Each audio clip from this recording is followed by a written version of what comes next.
ये कहानी रघु और सुहानी के अधूरे प्यार की है। कभी नहीं सुना होगा कि एक चुड़ैल किसी इंसान के प्यार में पड़कर इस हद तक जा सकती है। 18 साल पहले की बात है। रघु और उसके माता पिता अपने पूर्वजों के गांव रहने जाते हैं। रघु के पिता को नौकरी से निकाल दिया गया था और उनसे वो घर भी ले लिया गया था जो कि कंपनी ने दिया था, और काफी समय तक कोई और नौकरी ना मिलने के कारण उनको वापस अपने गांव आना पड़ा। उनके गांव का नाम था वशोली, जो कि बहुत ही छोटा सा गांव था और 2 पहाड़ियों के बीच में बसा हुआ था। लेकिन यहाँ पर हर तरह की सुविधा थी, पर यहाँ के लोग शाम के 6 बजे के बाद घर से बाहर नहीं निकलते थे, क्योंकि गांव घुसते ही एक बहुत पुरानी हवेली पड़ती थी। गांव वालों का कहना था कि वहां पर एक बहुत ही सुंदर और गुलाबी आंखों वाली एक चुड़ैल रहती है, जो कि कभी पहले यहाँ के आसपास के सभी गांव की महारानी की बेटी सुहानी है, जो 100 साल पहले गलती से उस हवेली के कुएं में गिर गई थी। जब वो किसी तरह कुएं से बाहर निकलकर हवेली के अंदर गई तो वहां के एक बूढ़ी काकी ने सबको ये बताया उस कुएं में बुरी शक्तियों का वास है। अब सुहानी के अंदर काली शक्तियों ने प्रवेश कर लिया है। सभी फिर उसको मरने के लिए आगे बढ़ जाते हैं। ये सब देखकर सुहानी बर्दाश्त नहीं कर पाती है। वो चीख चीख कर सबको बताती है, मैं बिल्कुल ठीक हूँ, ऐसा कुछ नहीं है। लेकिन खुद उसके माता पिता उसकी बात नहीं सुनते। फिर सुहानी बहुत दूर कहीं चली जाती है उस हवेली से। उसके बाद 1 साल के बाद चुड़ैल बनकर लौटकर वापस आती है। हवेली के सभी लोगों पर काला जादू कर देती है और गांव के कुछ लोगों पर भी। धीरे धीरे करके 1 महीने के अंदर ही सभी लोग मर जाते हैं। फिर सुहानी उस हवेली के अंदर चली जाती है और महारानी की तरह सज संवर कर रहती है। जो भी शाम को 6 बजे के बाद उसके हवेली के आसपास भी जाता है तो वो उसको पकड़कर मार देती है। वो सिर्फ शाम के 6 बजे के बाद ही अपनी हवेली के आसपास सबको दिखाई देती है, क्योंकि इसी वक्त वो कुएं में गिरी थी। वो एक अप्सरा की तरह खूबसूरत है। जो भी उसकी गुलाबी आंखें देखता है उसका दीवाना हो जाता है। इधर रघु और उसके माता पिता सभी लोग अपने गांव वाले घर को अच्छे से साफ करके उसमें रहने लगते हैं। यहाँ आए हुए 3 दिन हो गए थे। रघु और उसके पिता दोनों की एक साथ नौकरी लग जाती है। रघु अभी कॉलेज के 2nd ईयर में पढ़ रहा था, तब भी उसकी नौकरी लग गई थी। रघु को कॉलेज के सामने वाली लाइब्रेरी में नौकरी मिली थी। एक दिन रघु घर आ रहा था कि हवेली के पास उसकी साइकिल खराब हो गई। फिर बहुत तेज हवा चलने लगती है और कुछ देर में ही बहुत जोर जोर से बारिश होने लगी है। इतनी काली रात और ये भयानक बारिश, ऊपर से साइकिल भी खराब हो गई।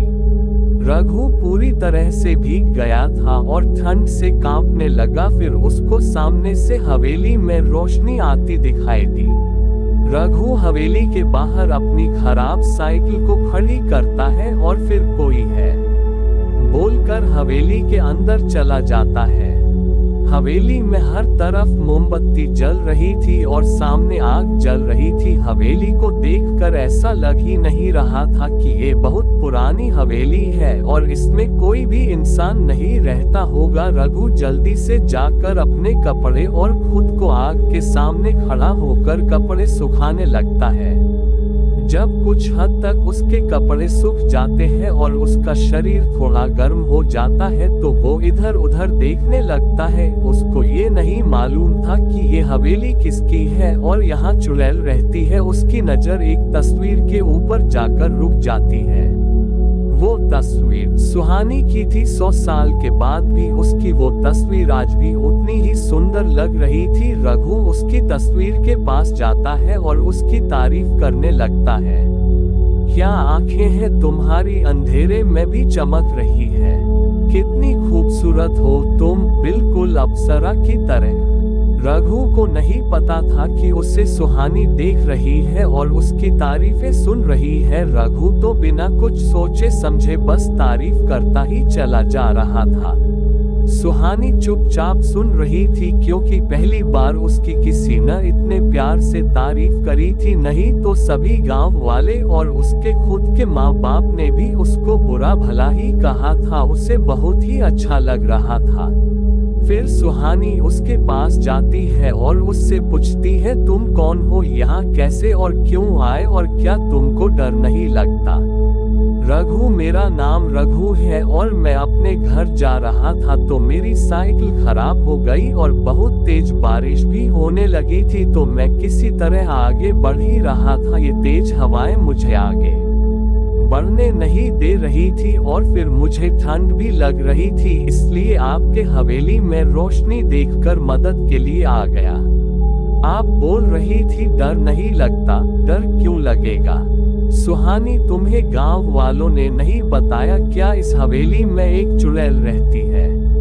रघु, अच्छा, अगर यहाँ चुड़ैल रहती है तो आपको डर नहीं लगता? आप यहाँ अकेले कैसे रह रहे हो? सुहानी, ये मेरा घर है तो इसमें रहने में मुझे क्यों डर लगेगा?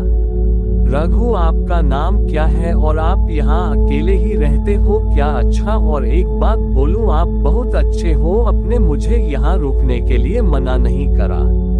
सुहानी, अच्छा ये सब हटाओ, तुमको भूख लगी होगी, चलो खाना खा लो। फिर दोनों कुछ देर तक बातें करते हैं एक दूसरे से। जब बारिश बंद हो जाती है तो रघु उससे विदा लेकर अपने घर के लिए निकल जाता है। रघु जैसे ही घर पहुंचता है तो उसके माता पिता पूछते हैं, तुम ठीक तो हो ना बेटा? कहाँ थे इतनी रात में, क्यों घर आए हो बेटा? ये शहर नहीं है, ये गांव है और यहाँ के लोगों का कहना है रात में चुड़ैल घूमती है इधर उधर। रघु, माँ मैं बिल्कुल ठीक हूँ। रघु फिर अपने घर वालों को आधा सच बता देता है, क्योंकि उसको सुहानी ने पहले ही समझा दिया था कि अगर वो सच बताएगा तो कोई भी उसकी बातों पर भरोसा नहीं करेगा। रघु अपने कमरे में अपने बिस्तर में लेटा हुआ सुहानी की प्यारी गुलाबी आंखों के बारे में सोचते हुए खुद से ही कह रहा था, कितनी सुंदर और भोली सी है वो सुहानी। ये सब बोलते कब वो सो जाता है उसे पता नहीं चलता। अगले दिन सुबह रघु की माँ उसके कमरे में आती है और रघु को जगाते हुए पूछती है, क्या बेटा आज अपनी जॉब पर नहीं जाओगे जो इतनी देर तक सो ही रहे हो? रघु की नींद टूट जाती है और भागकर जल्दी से जाता है, तैयार होकर अपने जॉब पर चला जाता है। लंच का टाइम हो गया था और वो जल्दी जल्दी में न ही कुछ खा कर आया था न ही कुछ लेकर। भूख के कारण वो कुछ खाने के लिए बाहर दुकान ढूंढता है, उसे कहीं दूर दूर तक कोई दुकान नहीं दिखाई देती। फिर वो अपनी सीट में बैठ जाता है और शाम होने का इंतजार करने लगता है। फिर अचानक से वहां पर सुहानी को देखकर हैरान हो जाता है और उससे पूछता है, तुम यहाँ पर कैसे सुहानी, और कब आई तुम? सुहानी, मैं तो यहाँ आती जाती रहती हूँ, मुझे किताबें पढ़नी बहुत पसंद है। सुहानी, अच्छा तो तुम यहाँ काम करते हो? रघु, हाँ और मैं पढ़ता भी हूँ, ये तो खाली टाइम के लिए करता हूँ। सुहानी, अच्छा सुनो रघु, मैं तुम्हारे लिए कुछ लाई हूँ, तुम इसे खा लो। फिर सुहानी उसके पास वहीं बैठ जाती है, रघु तुम भी तो खाओ ना मेरे साथ। सुहानी, नहीं मैं नहीं खा सकती, झूठ बोलते हुए कहती है, आज मेरा फास्ट है। शाम तक सुहानी और रघु बहुत सारी बातें करते हैं। सुहानी एक चुड़ैल होने के बाद भी रघु को कोई नुकसान नहीं पहुंचा रही थी।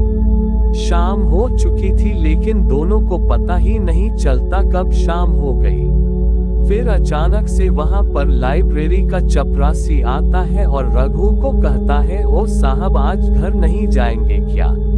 रघु एकदम से यह आवाज सुनकर जोर से बोलता है, क्यों नहीं जाएंगे घर, अभी समय क्या हुआ है? चपरासी, अरे साहब बाहर आकर तो देखिए शाम हो गई है, कुछ ही देर में अंधेरा भी हो जाएगा और फिर ये शहर नहीं गांव है, आपको मालूम तो है ना शाम को 6 बजे कोई बाहर नहीं घूमता, क्योंकि वो घूमती है सिर्फ वो फिर रघु जब पीछे मुड़ता है सुहानी से कुछ कहने के लिए तो हैरान हो जाता है क्योंकि सुहानी वहां नहीं थी।